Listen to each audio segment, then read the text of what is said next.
చెప్పండి దోస్తులు ఎట్లున్నారు ఏం సంగతి? ట్రిప్ వేసారు గోవా, బ్యూటిఫుల్ ట్రిప్ అసలు. Unexpected trip. కొత్త బట్టలు కొన్న బీప్ వేసుకున్నా లేకపోతే మన దాంట్లో కంటిన్యూస్ గా మోగుతాయేమో.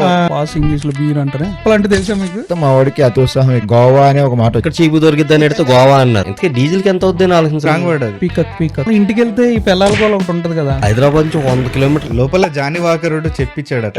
ఆయన ఎవరు వాకరుడు పెద్ద పరిచయం లేదు. ఇలా ఎంజాయ్ చేశారు. పోలీసు కూడా కొంచెం చల్లించుకున్నాం బాగా. ఇక్కడ ఇన్సూరెన్స్ అవసరం లేదు కానీ అక్కడ కావాలంట. ఇది ఒక ఫ్రాడ్ మాస్టర్. రోడ్ ట్రిప్ పోతే ఎక్స్ట్రా పెట్టుకోవాలి. లేదు ఫిష్ ఫ్రై చెప్పాము. గోవా వెళ్ళాం కదా ఏదో చేయాలని అందరూ నిరుత్సాహపడిపోయి ఇలాంటి ఫుడ్ తింటే మనం అయితే వారకు అలాంటి మాత్రం దాచుకున్నాం. 100-150 మెమరీ మళ్ళీ రాదు కదా. మేమే ఇప్పుడు నమ్మలేదు. అయ్యి పిల్లలున్న తర్వాత బ్యాచులర్స్ చేస్తారు ఇట్లాంటి. ఆ నలుగురు సినిమా చూసారు మీరు? మనం గోవా పోదాం అప్పటి నుంచి గోదా ఢిల్లీలో ఉన్న స్మార్ట్ కాలర్ తీసుకెళ్ళాలని ఇప్పుడు అనుకోలే. అదే ఖర్చు పెట్టడమే. మంచి పని చేశారు. సముద్ర రోడ్డు కూర్చొని నైట్ కూర్చొని తాకూడదంట. మేము అసలు చాలా భయంకర పని చేస్తాకి వెళ్తారు చూడు. వీటి కోసం కూడా వెళ్ళాలి అని క్యాసినోలు అవి గట్లా అండ్ మనం మనకి నీ షేరింగ్ అడుగుతున్నా. డేర్ చేయలేకపోయాం. అసలు వ్యక్తి ఎవరు? ఆయన చేసిన విషయాలకి మేమేం జంతువు.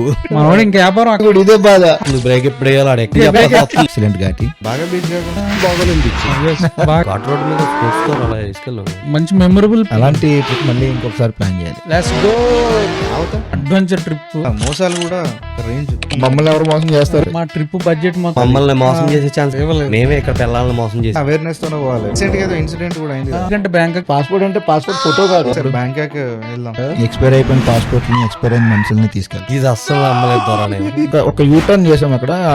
రిస్క్ అనేది మాకు రిస్క్ ఉంది. 2030 ఆర్ 2050 నిద్రమత్తులో ఉన్నాం. మేము ఉన్న వాళ్ళ గురించి మాట్లాడుకోవచ్చు. చింపేస్తారని చూస్తే వదిలి ఉండలేరు. దింపేసి వస్తానని చెప్పేసి వస్తాను. మనలోనే ఉంటాడు ఒక శత్రు. మైండ్ డైవర్షన్ బాగుంటుంది. Point to be note. బయలుదేరదామా? వైఫ్ లేకుండా ఉంటే ఏదైనా వర్కౌట్ అవుతుంది. వైఫ్ లేకుండా వైఫ్ అంటే